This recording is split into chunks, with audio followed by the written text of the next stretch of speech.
Imagine this, a packed arena, the buzz of anticipation, and a 21-year-old kid from Fresno State stepping onto the NBA stage, ready to take on LeBron James in his prime. That kid? Paul George.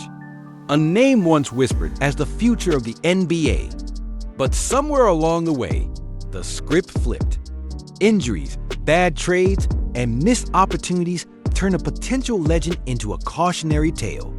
Welcome to the story of Paul George, a roller coaster of brilliance, heartbreak, and lessons we can all learn from. Stick around, because this isn't just about basketball. It's about how talent alone isn't enough to conquer the odds. What's good, everyone? I'm your host, and today we're diving deep into the career of Paul George PG-13, Podcast P, the man with the smoothest jumper and the unluckiest breaks. This is a story of what could have been, but also a reflection on what it takes to truly leave a legacy. Let's break it down, from his meteoric rise in Indiana to his injury-plagued stints in OKC, LA, and now Philly. By the end, I'll share a lesson that hits harder than a game-winning buzzer beater. Let's rewind to 2010. The NBA draft is electric. John Wall goes first, DeMarcus Cousins is ready to dominate. But at pick 10, the Indiana Pacers take a chance on Paul George. He's not a household name, barely a three-star recruit out of high school, overlooked by scouts despite leading his team to a state title. At Fresno State, he starts turning heads, averaging nearly 17 points on over 52% shooting by his sophomore year. The kid's got bounce, a knack for getting to the rim, and a quiet confidence that screams potential. Fast forward to 2012, George is no longer a rookie. He's a problem. Under the wing of Danny Granger, one of the league's top scorers, George transforms into a two-way force. He's guarding the best players, hitting clutch shots, and by 2013, he's the NBA's most improved player. The Pacers are young, hungry, and built around George's versatility. They faced the Miami Heat's Big Three LeBron, Wade, Bosh in the 2013 Eastern Conference Finals. Game 2, George dunks on Chris "Birdman" Anderson, drains a deep three over LeBron, and pushes the game to overtime. The series goes 7 games, and while Miami wins, George averages 19 points, 6 rebounds, and 5 assists. The media's buzzing. Is this the guy to dethrone LeBron? Here's where it gets real. The 2013-14 season starts like a dream.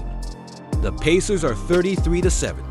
With George playing at an MVP-level career highs in points, suffocating defense alongside Roy Hibbert, and a swagger that says, "We're coming for the crown." But then a trade shakes everything. Danny Granger, the team's heart and soul, is sent to Philly for Evan Turner. On paper, it's a smart move. In reality, it's a chemistry killer. The locker room fractures, Lance Stevenson plays hero ball, Hibbert vanishes, and the Pacers limp to a 23-19 finish. They still snag the No. 1 seed, but the playoffs expose their cracks. Miami defeats them 4-2 in 6 games, and just like that, Indiana's championship window slams shut. Now, let's talk about a moment that changed everything. August 1st, 2014. Team use a scrimmage. Paul George goes up for a block and lands wrong. The arena goes silent as he suffers a gruesome leg injury, a compound fracture that sidelines him for nearly the entire 2014-15 season. Fans wonder, will he ever be the same? But George isn't just talented, he's resilient. He returns in 2015-16 playing 81 games, averaging 23 points, and earning All-NBA third-team honors. At 25, he's back, better than ever. But the Pacers? They're stuck, bounced in the first round by Toronto. Let me share a story to make this hit home. I knew a guy, let's call him Marcus, who was a star basketball player in high school. Everyone said he was NBA bound. But during his senior year, he tore his ACL. He rehabbed, came back, but the team around him wasn't the same. Scouts stopped calling, and Marcus ended up playing overseas, never quite reaching his potential. Sound familiar? George's story isn't just about injuries. It's about how the pieces around you, teammates, management, timing can make or break your dreams.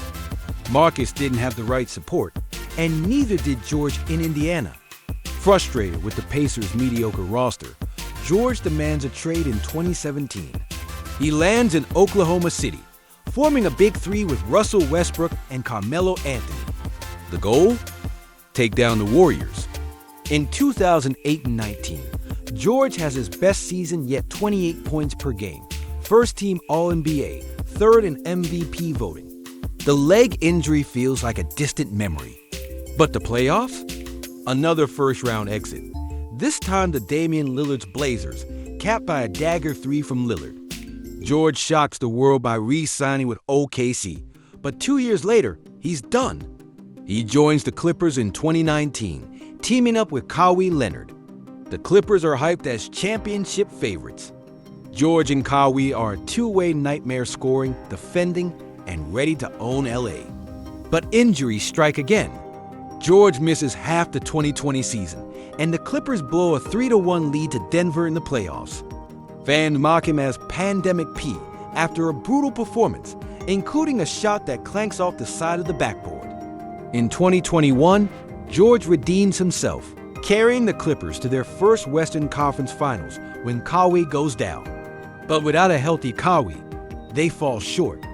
The pattern continues, flashes of brilliance, derailed by injuries or bad luck. Another real-life example. Think about a coworker who's insanely talented but always gets stuck on dysfunctional teams. They shine in meetings, but the project fails because of others' mistakes or bad leadership. That's George's career in a nutshell. In 2023, the Clippers add Russell Westbrook, then James Harden in 2024, forming a star-studded lineup. George has his healthiest season in years. But Kawhi's injuries and a first-round loss to Dallas in 2024 leave George searching for answers. He's 34, still chasing that elusive ring. Enter the Philadelphia 76ers. In 2024, George signs a 4-year, $212 million max contract to join Joel Embiid and Tyrese Maxey. The plan? Form a super team to dominate the East.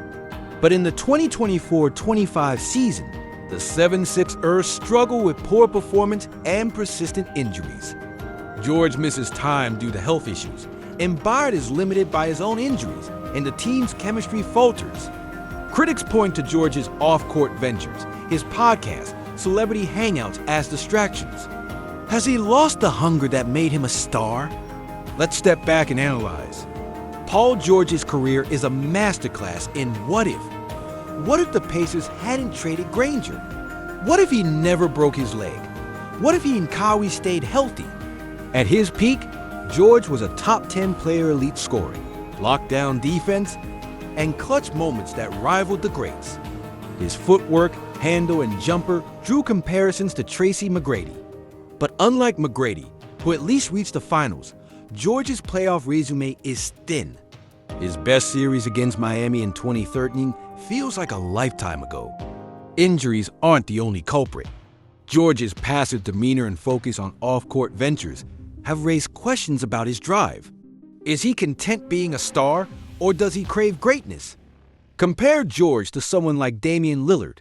Both are elite talents who face playoff heartbreak, but Lillard's loyalty to Portland and clutch heroics has cemented his legacy. George, by contrast, has bounced between teams chasing rings but never finding the right fit. His max contract's $137 million in OKC.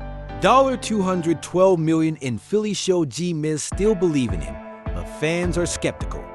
Is he a victim of circumstance, or has he failed to seize the moment? Here's my take. George's story isn't about failure. It's about resilience and reality. He overcame a career-threatening injury, reinvented his game, and stayed relevant in a league dominated by giants like LeBron, Durant, and Curry. But talent alone doesn't win championships. You need luck, timing, and an obsession with winning. George has the first two in spurts, but the third? That's where he's fallen short. His podcast and celebrity life aren't the problem. They're symptoms of a player who's comfortable, not desperate. So, what's the lesson here? It's simple but brutal. Potential doesn't guarantee success. Whether you're an athlete, an artist, or an entrepreneur, raw talent is just the entry fee. To reach the top, you need the right environment, relentless drive, and a bit of luck. Paul George had the talent to be an all-time great, but injuries, bad trades, and maybe a lack of that killer instinct kept him from the mountaintop. His career isn't over. Maybe Philly turns it around, but time's running out. Think about your own life. What's your Paul George moment? That kind you had all the tools but didn't quite make it? Maybe it was a job you didn't get, a relationship that fizzled, or a dream you shelved. George's story reminds us that setbacks aren't the end. They're a chance to pivot, grind, and keep chasing. Don't let your potential gather dust. That's it for today. If this hit you, drop a like, subscribe, and let me know in the comments. Is Paul George a superstar who got unlucky, or a star who didn't want it enough? Thanks for watching, and I'll catch you in the next one.